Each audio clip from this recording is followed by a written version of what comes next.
Hello, kumusta po at welcome back muli sa ating YouTube channel. Meron tayong re-repair ngayon dito na washing machine standard single tab. Tatak niya is extreme 7.8 kg. Ang problema pala daw nito ay hindi siya umiikot pag kinargahan. Umiikot siya pag walang karga, pero pag kinargahan mo na hindi na siya umiikot. Mahina na yung kanyang ikot. So ayun, bago nating galawin, unang-una sa lahat, huwag kakalimutang iti-testing. Bago tayo mag-repair, testing muna yung gagawin natin para alam natin yung sakit. Minsan kasi yung mga sinasabi ng customer hindi rin totoo minsan. Saka okay lang naman na malaman natin yung history ng unit para mas madali tayo mag-troubleshoot. Pero bilang technician, testing muna natin para mas maganda. Kasi pag hindi natin tinesting at gumalaw tayo ng iba, mahirapan tayo mag-troubleshoot. So ayun na, nakasaksak na. Then naka-normal naman siya. So yan, naka-switch na yan. Check natin, testing natin. Umiikot siya, tingnan natin. Umiikot nga siya. Hintay lang natin ulit. Pag ganito mga DIY, ang una nyong gagawin, itong try nyong pigilan ito. Itong kanyang impeller ang tawag dito. Pag sa ilisin naman propeller. So yan, testing natin pigilan. Kung malakas ito, ibig sabihin good yung kanyang gearbox. Pero ito, natitigilan ko siya. Dalawa yung problema nito mga DIY. Either yung belt o kaya yung gearbox, kung ganitong napipigilan. Pero pag pinigilan mo to at tumigil siya, umugong siya, hindi mo mararamdaman na umiikot sa ilalim. Ibig sabihin, ang may sira doon yung kanyang starting. So ayan, babaklasin natin. So ayan mga DIY, babaklasin muna natin yung cover doon sa loob para makita natin yung mga mechanical sa loob at yung mga wirings, kung ano doon yung problema. So babaklasin na natin .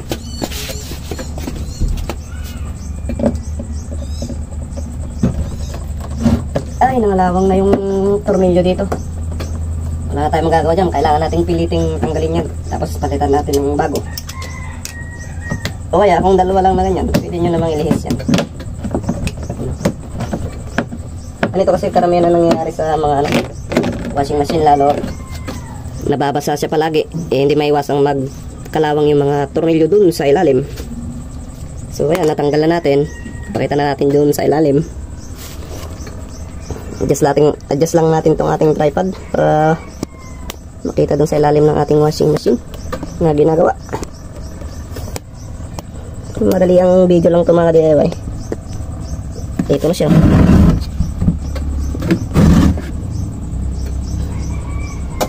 Yan na, nakita na yung mga mechanical dito sa loob. Kung ganung maluwag mga DIY, check nyo tong kanyang belt. Kung maluwag na. Saka kung tatanggalin muna natin. Para check natin yung kanyang belt.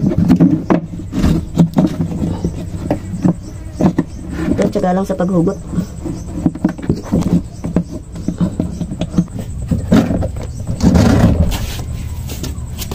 At yun nga, gaya ng sinabi ko, ang may problema itong kanyang belt. Yan ang pudpud na nakikita sa ating video, kaya dumudulas.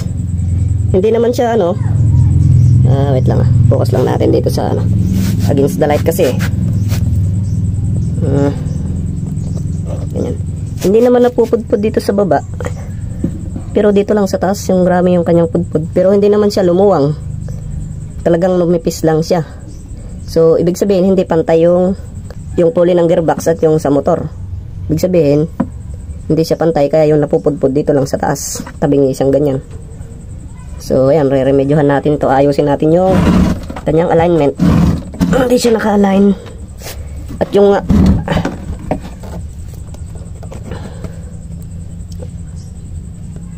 yun na, nakita ko na, hindi siya pantay talaga. Mas bababa ito kaysa doon sa pulley ng motor. Yun, kung nakikita nyo yun, tatakpan kasi. Yan yung pulley niyan, mas mataas ito, dito mas mababa. Kaya yan. Ang gagawin natin dyan, yung pulley dito sa wash motor, ito yung na-adjust Kailangan natin ibaba ng konti para mag-level silang dalawa. Hirap kasi. Yun, may tornilyo tong na to yung umiikot na to. Umiikot na yan ng pulley at parang fan ng wash motor na yan. Paluwagan nyo lang yun. Pag napaluwagan nyo na yun, na-adjust na ito. Ay bababa na, itataas na siya. Hindi ko na ipapakita sa video kung paano ko siya i-adjust. At least, naituro ko naman na sa inyo. A few moments later. So, ayan, binaklas na natin yung unit kasi hirap tayong i-adjust ito. Hirap dukutin. Ayan, tinanggal natin yung mga tornilyo dito. Diyan, diyan. Tapos ito, yun o. Pinaluwagan na rin natin. Tingnan nyo mga kadiyo, napaluwagan ko na ito. Nitatas siya. Yun, pwede na siyang i-adjust. At saka, kung maluwag yung belt na nabili nyo, pwede nyo naman i-adjust dito. May adjuster pa dito yan. Paluwagan nyo lang yan, tornilyo na yan, tapos itulak nyo ganyan yung motor. Bali, 4 yan eh. Ay, 3. Diyan, 2, pangatlo yan. Para mahigpitan nyo yan, o mapaluwagan nyo yan, tanggalin nyo to. Yan na siya. Gamit lang tayo ng mga 14 yata to. Tika, tignan lang natin, kunin natin yung tools. Saka makikita nyo, ito, itong belt na yan. Maganda pa siya, maganda pa yung kanyang yakap. Yun nga lang kasi, maluwag kanina, kaya hindi siya against the light yung ating camera. Yan. Maluwag siya kanina, disalign siya nakaganyan. Tapos ito, maluwag na siya ganun. Nakataas siyang ganun, kaya hindi niya na maikot.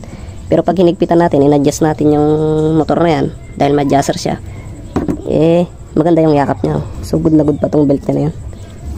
Maganda yung yakap niya, yakap na yakap. Walang epekto yan, tatagal pa yan.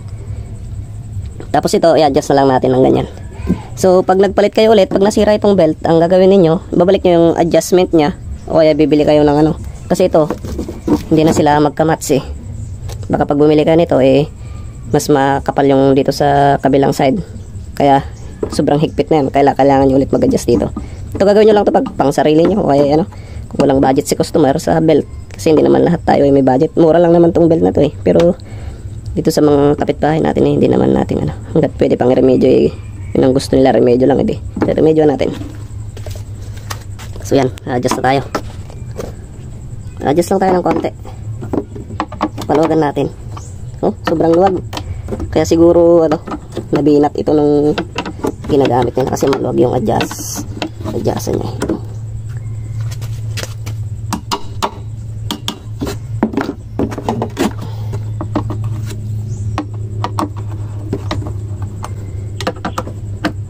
At kailangan nyo palang kontrahin dun sa ilalim pag ano, sumusunod yung kanyang ikot.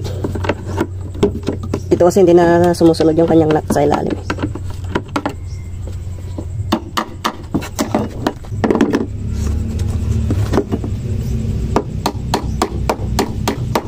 Yun. Tapos, pag na-adjust na natin siya, ititesting natin ulit. Ikakabit natin yan dito para makita natin yung tamang alignment niya at yung tamang higpit niya.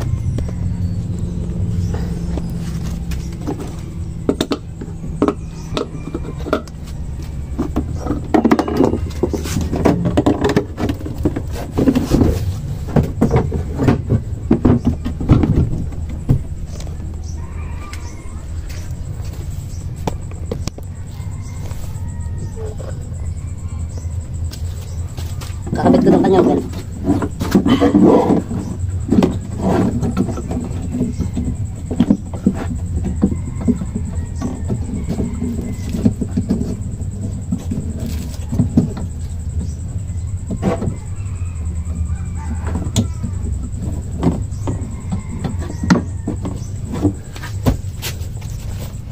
At ayun na nga, kailangan pa natin i-adjust, isagad na natin para maganda ng higpit niya. Sabagay okay naman na yung kanyang higpit pero naluluwagan pa ako eh. Mas maganda kung mas mahigpit para mas maganda yung yakap niya. Yakap ng belt doon sa pulley. A few moments later. At yun na nga, nasimbola natin. Kakabit na lang natin yung mga tornilyo na tinanggal natin, papalitan natin yung mga kalawang. Tapos i-align natin yung kanyang pulley dito sa motor at saka dito sa kanyang gearbox. Then titesting na natin. Hindi ko na ipapakita sa video kasi hindi rin naman makikita doon sa ilalim niya. Hindi ko may pasok tong camera eh.